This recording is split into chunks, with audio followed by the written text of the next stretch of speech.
Hello, my friends, and welcome back. Thank you very much for being with me again today.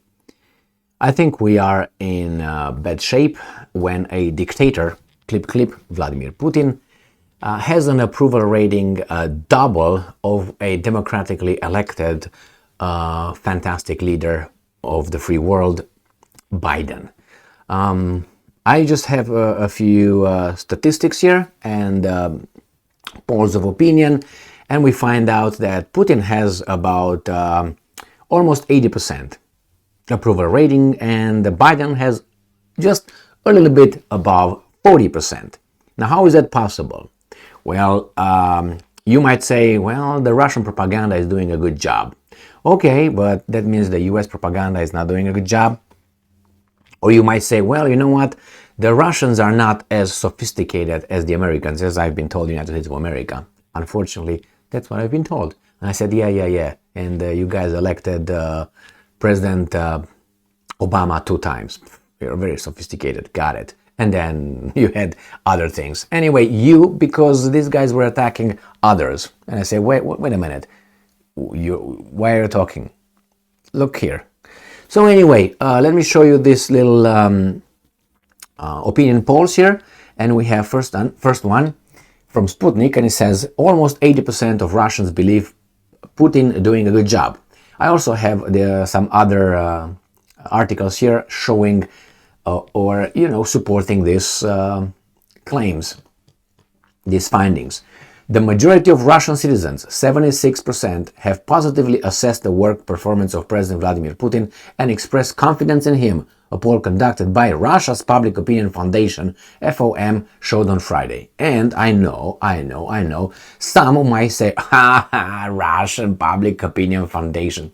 These guys are lying. They're unlike us. We don't lie. Our public opinion foundations are truthful. Therefore, you should not trust these ones. Okay, well, I have I have 2 American sites where we can verify that, and they kind of coincide. Asked whether Putin was doing a good job or bad job, 76% of respondents gave him a positive rating. 12% expressed disappointment with his work, and on another 11% were undecided, the poll showed. Now, let me tell you this. When someone, let's say, is asked, is Putin doing a good job or a bad job? If the question is asked like that, and let's say someone wanted Putin to use, let's say, nuclear weapons, he's going to say he's doing a bad job. Okay? Or let's say if someone wanted to make sure that Putin, wipe out Kiev or something with Zelensky, he's going to say Putin is doing a bad job. So you need a little bit of details. What do you mean a bad job? What, overall? Well, if that's the most important thing for someone, let's say Zelensky gone or Prigozhin gone or nuclear weapons used or something like that. If that's the main thing for someone, he's going to say Putin does a bad job. Why? Because he didn't fulfill what was important for that person. So overall, that overwhelms everything else Putin did. So I just said this because certain things are just misguiding. He's not doing a good job. Yeah, because I wanted them to, do this, and he didn't do that. Not because he couldn't. Because he didn't. All right, so let's go to the next suspect here, which we're going to go to. It says the survey also showed that 76% of respondents trust the head of state, 15% do not trust him, and 10% are unsure. So let's go to look over this, which is from Statista. Now, this is not a Russian media outlet or anything like that. And this is actually supposed to be updated, but it's not updated. It's still from May. And in May, he had 82% in May. So obviously it dropped from 82, it dropped to 76. Now we're going to do the same thing for Biden. And Biden, again, is 43. Again, this is in June 27, 2023. So he has 43% in June. I don't know why this guy did not update Putin's, but and it looks a little bit different, doesn't it? All right. Okay. Well, that's what it is here. State health, nothing else. So, all right, this is it. Nevertheless, it still it dropped. It's according to this one. If you take this one as 82 from May to 76, obviously it dropped 6%. Now we go here to this. CNN used for Biden, because if we don't try Statista, let's go and get Biden. Biden again. This is from, where is that? The date. June, again, June 26, 22, the same as was right here, right? June 27. Here we have June 22 to 227, 41% approved, 43, 43. So these are all 41 is the latest one right here, 41%. Putin has 76. Okay, and then we go, I wonder why this guy has only 41 and how is he still leading with a minority, but nevertheless, that's how democracy works, the rule of the majority.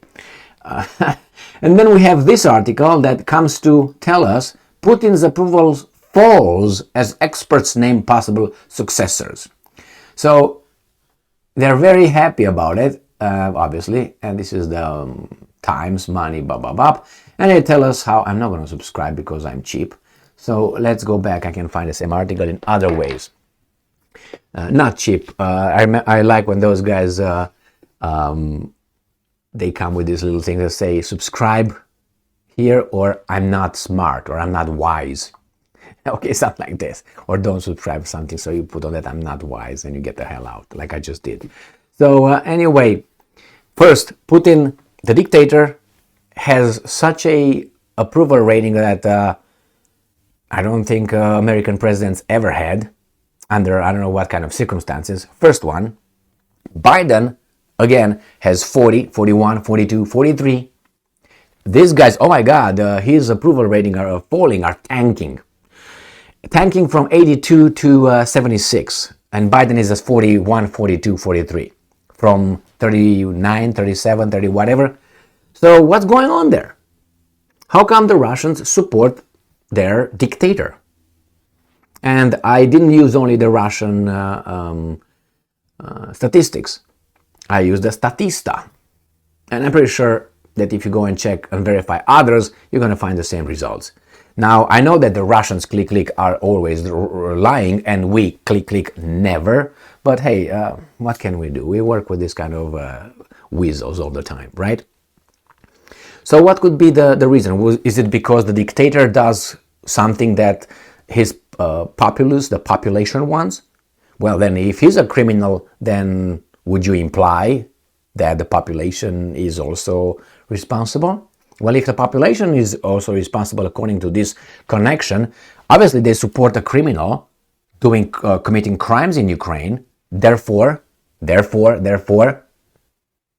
And then what are you going to do? Let's say tomorrow you get rid of Putin somehow and you take over, right over. What are you going to do with 80% of the Russian population that approved all these crimes? Obviously, they supported the war crime. That means, what are you going to do with them? I tell you what you're going to do. You're going to start taking their brains out and start washing them. Re-educate them, brainwash them. Like after the Second World War, they did with the German population, re-education programs.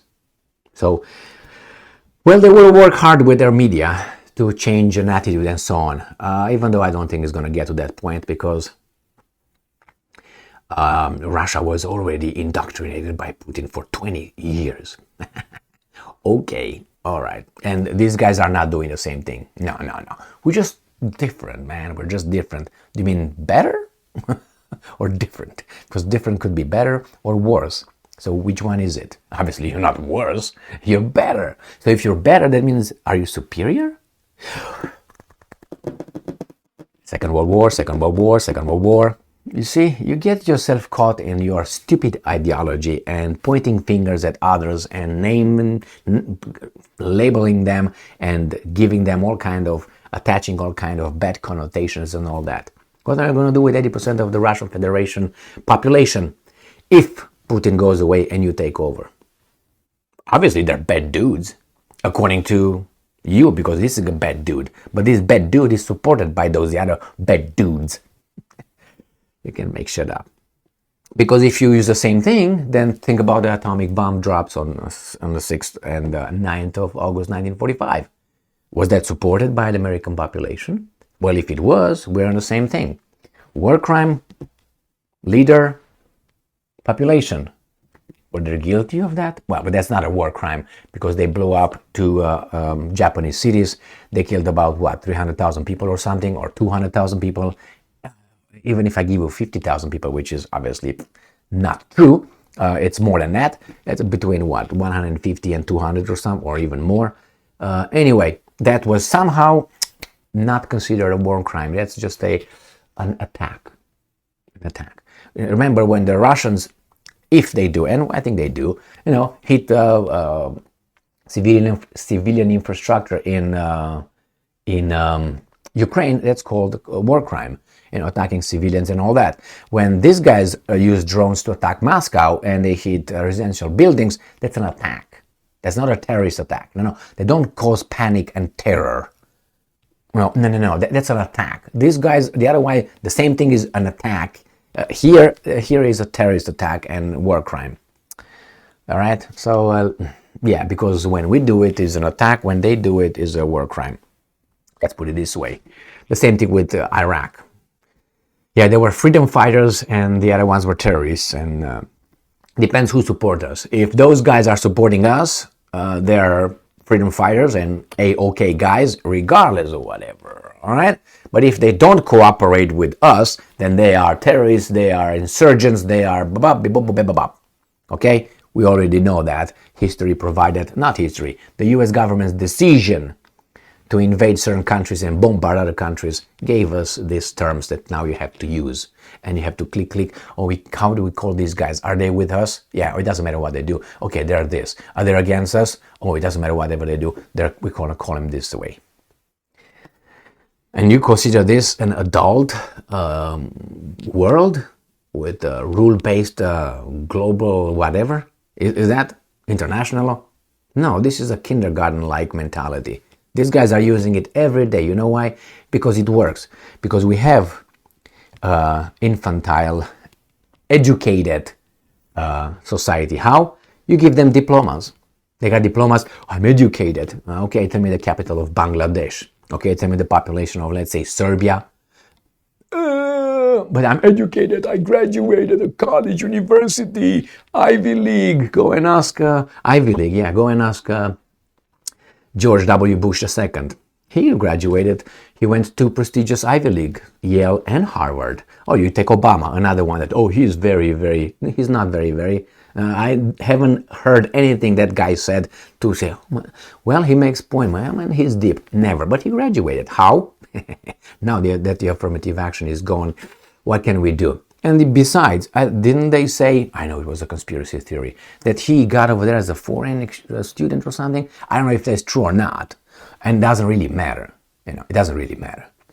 But I just mentioned it, so obviously, thank you very much for being with me again today. Stay strong, stay smart, look for the truth, and be just.